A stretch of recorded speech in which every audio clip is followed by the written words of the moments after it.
Sri Lanka's new Prime Minister said the crisis-hit nation was down to its last day of petrol, as the country's power minister told citizens not to join the lengthy fuel queues that have galvanized weeks of anti-government protests.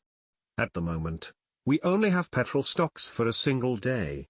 The next couple of months will be the most difficult ones of our lives, he said. The crisis led to widespread protests against President and his family, culminating in the resignation of his elder brother as Prime Minister last week after fighting between government supporters and protesters killed 9 people and wounded 300. The president replaced him, an opposition parliamentarian who has held the post 5 times previously, in a desperate bid to placate protesters. But the protesters have said they will keep up their campaign as long as he remains president.